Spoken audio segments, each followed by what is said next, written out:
اپنے سارے بہن بھائیوں کے کپڑے اپنے اور اپنے ہونے والی اہلیہ کے خود ہی سلائی کیے، برقع اور باقی بھی جتنے کپڑے بنا سکتے تھے۔ میرا ویزا بھی انہوں نے بھیجا تھا، میں نے کہا میں نے سعودیہ کپڑے سینے کے لیے نہیں جانا، تو وہ کپڑے لے کر آ گئی۔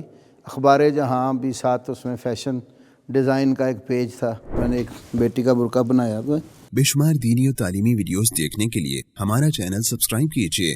یہ جو جیکٹ میں نے پہنی ہوئی ہے نا، یہ اپنی تیار کردہ ہے، اور اس طرح کی میں نے الحمدللہ منفرد ڈیزائنوں میں بہت ساری جیکٹیں تیار کی ہیں، گائے بگائے موسم کے مطابق بناتا رہتا ہوں۔ تو الحمدللہ اس میں بہت سارے خفیہ فنکشن بھی ہیں۔ ایک تو یہ جو اس کی کیپ ہے، یہ زپ والی ہے، جب مرضی اتارنی ہے اتار لو، لگانی ہے ساتھ لگا لو۔ تو اس کے اندر کوئی خفیہ جیبیں، جیسے یہ فلاپ کے نیچے ادھر بھی جیب ہے، ادھر زپ والی ہے، جب سائڈ پاکٹیں ہیں دو، اس کے اندر نیچے بھی پاکٹیں ہیں، اس کو زپ لگی ہوئی ہے کہ آپ کوئی چیز اپنے جیب میں ڈال لیتے ہیں، کوئی ہاتھ بھی مارے تو وہ زپ والے خانے میں ہو تو ہاتھ مار کو جلدی نکال نہیں سکتا۔ ایسی اندر بھی تو بعد میں نے ایسی بنائی تھیں کہ وہ بڑی بڑی جیبیں لگا کے کوئی درس پہ جانا ہے، کہیں پوری بک ہی اندر ڈالنی ہے تو وہ بکس اس میں ڈال کے لے جانی ہے۔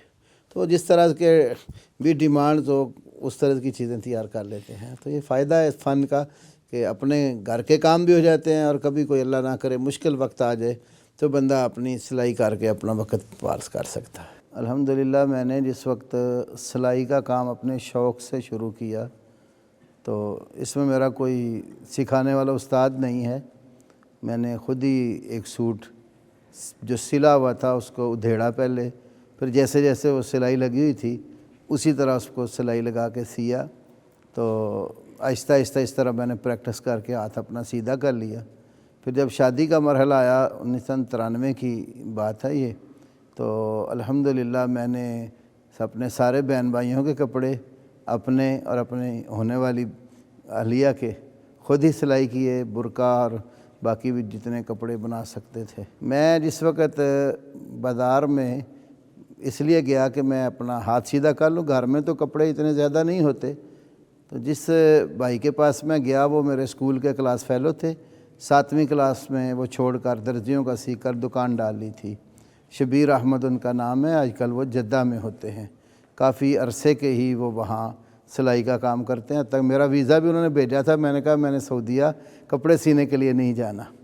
تو جب میں دکان پہ گیا تو میں نے کہا کہ میں نے یہ جو سوئی کے ساتھ کاج یا جو نا ترپائی وغیرہ وہ نہیں کرنی، سیدھا سیدھا مجھے کام دیں۔ تو مجھے کہنے مولوی صاحب آپ کر لیں گے، چھوٹی چھوٹی داڑھی آ چکی تھی نا، تو میں نے کہا آپ کام مجھے دیں، کر کے میں دکھاؤں گا۔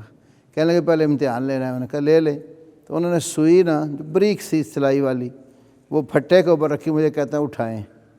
تو میں نے کہا کہ یہ وہ جس طرح لوگ کہتے ہیں نا چونٹی بڑھ کر اٹھائیں، تو وہ طریقہ نہیں ہے اس کا، جدھر سے نکے سے دھاگا ڈالتے ہیں ادھر میں نے انگوٹھا رکھ کے دبایا اور آگے سے ہلکی سی اٹکا کے شہادت والی انگلی سے میں نے اٹھا لی۔ تو مجھے کہنے لگے آپ کام کریں گے، میں نے کہا تو آپ مجھے دیں، میں آپ کو ہر کام کر کے بتاؤں گا۔ وہ الحمدللہ پھر پہلے دن انہوں نے میں نے پاجامہ دیا، وہ سیا، دوسرے دن شرٹ دے دی، تیسرے دن پھر اس طرح قمیض، میں نے کہا میں سلائی کا کام کروں گا آپ دیتے جائیں۔ تو الحمدللہ میں نے پھر وہ بھی کام کر کے ان کو دیے جو وہ نہیں جانتے تھے۔ اس میں ایک 2 پیس کالر کی بات ہے، وہ میرے استاد کو لگانا نہیں آتا تھا، تو ایک دفعہ ایک بڑا ہی مزاحیہ سا آدمی تھا، تو وہ آ گیا، کہانیاں بھی اس نے ہمیں کافی سنائی، لیکن کہہ رہا میرا سوٹ سینا ہے لیکن کالر 2 پیس لگانا ہے۔ تو استاد کپڑے نہ پکڑے، ان کو آتا نہیں تھا، میں نے کہا آپ لے لیں انشاءاللہ لگا لیں گے۔ تو خیر کپڑے رکھ لیے انہوں نے، ظہر کی نماز کا وقت تھا، بازار میں ہمارے مسجد کا ایک دروازہ کھلتا تھا، تو مسجد کی 2 دکانیں تھیں، ایک دائیں سائڈ پہ ایک بائیں سائڈ پہ۔ تو جب نماز پڑھ کے ہم نکلے تو ایک دکان میں ہمارے گاؤں کے بڑے پرانے جدی پشتی درزی تھے، محمد علی نام تھا ان کا، تو مجھے آواز دی کہ پتر مبشر گل سن۔ میں کہا جی چاچا جی۔ کہنے لگے بیٹھ جا۔ میں بیٹھ گیا ان کے پاس، تو مجھے کہنے لگے آپ کے والدین تو زراعت پیشہ لوگ ہیں، آپ باہر کھیتی باڑی کرتے ہیں، یہ شعبہ تو ہمارا ہے، تو آپ نے کپڑے سینے کدھر سے خیال آ گیا؟ تو میں نے کہا چاچا جی میں کوئی آپ کے مقابلے میں دکان نہیں ڈالنے لگا، میں صرف اپنے گھر کی کپڑے وغیرہ سینے کے لیے شروع کیا، تو وہ قدرتی 2 پیس کالر بنا کے لگانے لگ گئے۔ تو میں نے باتیں تھوڑی سی بڑھا دیں، یوں ہی سمجھو موسیٰ علیہ السلام سے اللہ تعالیٰ نے کہا وما تلک بیمینک یا موسیٰ، تو جواب تو اتنا ہی تھا نا کہ یہ لاٹھی ہے، تو انہوں نے کہا میں پتے بھی جھاڑتا ہوں اور میرے اور بھی کام ہے اس سے، تو میں نے باتیں بڑھا دیں تو وہ دیکھتا رہ گیا۔ جس وقت کالر میں مکمل کر لیا تو میں نے کہا اچھا چاچا یہ میرا استاد انتظار کر رہا ہوگا. میں آیا, میں نے استاد کو کہا کہ آپ مجھے دیں, میں ابھی بنا کے دیتا ہوں آپ کو. پھر میں نے ان کے سامنے بکرم سے کاٹ کر لگا کے دکھایا ان کو, تو کہتے کہاں سے سیکھا ہے؟ میں نے کہا یہ بات آپ چھوڑیں, بس اللہ تعالیٰ کا فضل ہے, تو میں نے دیکھ کے آپ کو لگا دیا. یہ جو میں نے ایک بیٹی کا برقع بنایا تو اس کو امبریلا برقع کہتے ہیں. یہ نیچے سے آپ دیکھیں یہ بہت کھلا ہوتا ہے. ایک دفعہ ایک خاتون ہمارے پڑوس میں ہی رہتے تھے, وہ شیعہ برادری سے ان کا تعلق تھا, تو وہ کپڑے لے کر آ گئی. اخبار جہاں بھی ساتھ اس میں فیشن ڈیزائن کا ایک پیج تھا. تو استاد کو کہنے لگی شبیر صاحب کو کہ آپ یہ مجھے سوٹ سی دیں.